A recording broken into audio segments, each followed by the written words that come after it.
The more I talk to viewers and woodworkers in general, the more confident I become that one of the most important skills they can learn, something that will provide the biggest bang for their time and effort in terms of making all future projects easier and more enjoyable, is sharpening. If you learn to sharpen well, you will never regret it.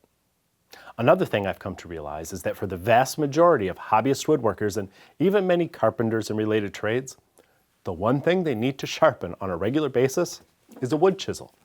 Not hand planes, not spoke shaves or draw knives or saws or any number of other woodworking tools. Most folks just need to learn how to sharpen a chisel and sharpen it well. Because a properly sharpened chisel is a wonder tool that can be used to do so many things. So today I'm going to cut through all the nonsense and show you how to do it quickly, easily, and in 3 different ways. I'll show you the cheap, simple, manual way with just sandpaper. Then I'll show you how to speed things up with the power of a drill press. And finally, I'll show you the ultimate way of doing it with a wet sharpener. As I go, I'm going to explain the pros and the cons of each method so you can decide for yourself which one makes the most sense for you to do. So let's start with the cheap manual way. And by cheap, I mean with minimal startup cost. Keep in mind, though, that sandpaper wears out and you have to buy more, and that does add up over time. But this method appeals to folks just starting out with small budgets or who just use their tools very little. You'll want some wet, dry sandpaper if possible. I'll talk about the grits in a minute. But you need something really flat to attach it to. Plate glass is a good choice.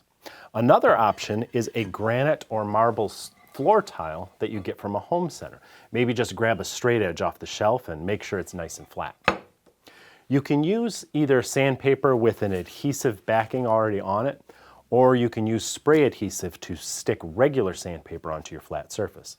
In many cases, you'll be able to sharpen several times before this paper wears out, so you want to make sure you have a good bond. What grit you need depends on the condition of your chisel. I'm going to assume yours is merely dull.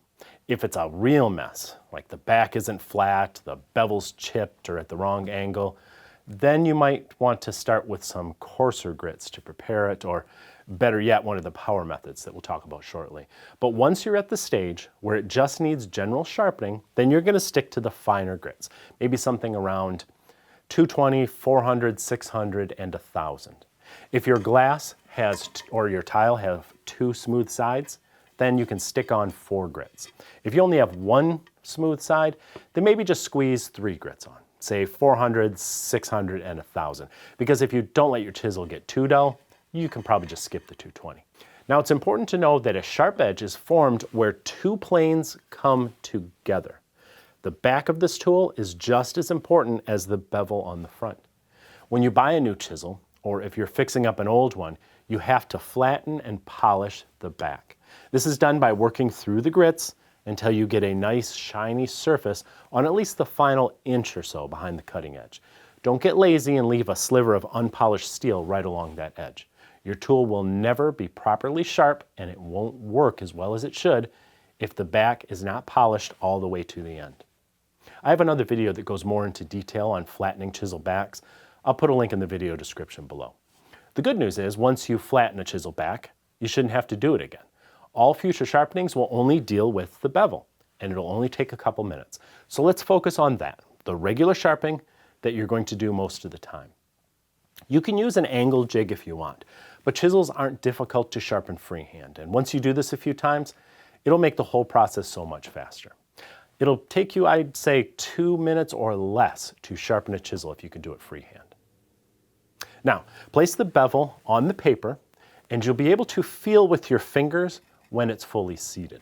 Tilt it up or down a little bit just to get the feel of that bevel. You'll see how easy it is as you begin to move the chisel across the surface to keep that bevel flat on the paper by feel. Go slowly at first. Maybe just pull it back towards you, then lift it up and start with another stroke. In time, you'll be able to do this much more quickly, and you'll be able to move in other directions and make more use of the whole surface.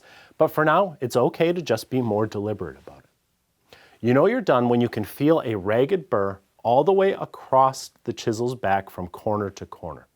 Then gently clean it off with the back flat on the paper and move on to your next grit. For most sharpening, it seems like 320, 600, and finally 1000 works best. If you sharpen more often, before the tool dulls much, you may even be able to skip the 320. But feel for that ragged burr after each grit so you know when you're ready to move on. After the 1000 grit, I suggest you finish with a strop. This can either be a piece of leather or some MDF or even some brown paper bag with some stropping paste on it. I'll link to some leather and paste below if you need some. Stropping makes a big difference when it comes to creating a hair shaving edge. You'll see more of it as we move into the next two sharpening methods. So what's the pros and cons of the sandpaper method?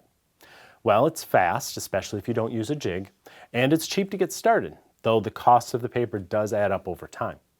But it's very tedious if you have to do more than just final sharpening and honing. Repairing a damaged bevel or even flattening a chisel back can take forever with sandpaper. That's when you may want to introduce some power. And our next method uses the drill press to significantly speed up the process, even if your tool is really damaged. In fact, I intentionally flattened this edge with a hammer. That's about as dull as any chisel you're likely to sharpen. Repairing it would take forever with sandpaper. But I'm using a little kit that you can get online, which I'll link to in the video description below. It includes 2 discs mounted on mandrels that you can chuck into your drill press. The bottom sides are covered with adhesive-backed sandpaper discs, and there's leather on top of one of the discs. There's also a homemade jig that holds the chisel at the proper angle. You can build that yourself with the plans that come with the kit. So here's how it works. Normally, I would just use 1 grit, 220. But because I damaged that edge, I'm going to start with 80 grit. Using the jig, I push the edge of the chisel up against the bottom of the spinning disc. The sandpaper won't heat it up much, but I still use a plunging motion just to be sure I don't get the edge too hot. After less than 10 seconds on the 80 grit, I can already feel a ragged burr across the back of the bevel, and that tells me it's time to switch grits. That's why I have 2 discs, one with 80 grit for repairing really dull chisels, and the other with 220 for everyday sharpening. Most of the time, this is the only one you're going to use. Of course, 220 isn't that fine, and you could use something higher. The kit comes with a wide range of grits, all the way up to 320, and you could go higher yet. But I'm going to stop at 220 and instead move on to the leather, which is charged with a little polishing compound. I raise the handle up very slightly, so I'm concentrating all of the polishing right along the cutting edge. That and the speed of the disc means I'm doing in about 10 seconds the amount of stropping that would take me 10 minutes or more by hand. This makes stropping so much more effective, and it means I don't have to use really high grit sandpaper. I also lay the back gently on the tool to remove the burr. So what's the pros and cons of this method? Well, the power makes a huge difference in terms of speed, especially with a very dull or damaged tool. And it really pays off when it comes to stropping. You can do a lot of it really quickly. The downside is this is only for chisels and narrow plane blades. And if you don't set it up right, particularly making sure the drill press table isn't slightly tilted, you can end up with a crooked bevel. So that brings us to the ultimate sharpening system. I'm sure you've seen the Tormek before. For half a century, these have been fixtures in the shops of serious hobbyists and professionals alike. I've been using mine for about a decade myself. And while I don't make the habit of damaging my chisels like this, I think it's only fair that I start with a severely beat up chisel for this one as well. A lot of folks don't know that you can change the grit of the Tormek stone, which is good for aggressive grinding tasks like this. I'll be setting my jig to 30 degrees, and since some people say wet grinders are slow, I'm going to time it so you see exactly how long it takes. One of the biggest benefits of the Tormek is how precise it is. There are built-in micro adjusters that allow you to quickly dial in an exact bevel angle. This means you remove just a tiny bit of material each time you sharpen, greatly speeding up the process and extending the life of your tools. Now I admit that a bench grinder may be a lot faster for repairing a really damaged edge like this, but you'll waste a lot more steel with a bench grinder and you risk overheating and ruining your tool. And it's not like this is slow. Remember what I started with? All those chips are gone in less than a minute and a half. Now here's something you can't do with a bench grinder. We're going to sharpen this chisel on the same stone by physically changing the grit from about 220 to something around 1000. No, it doesn't wear the stone down faster. We're merely burnishing the surface. This is the setting that you use most of the time because I doubt you'll be beating up and regrinding your tools like I am.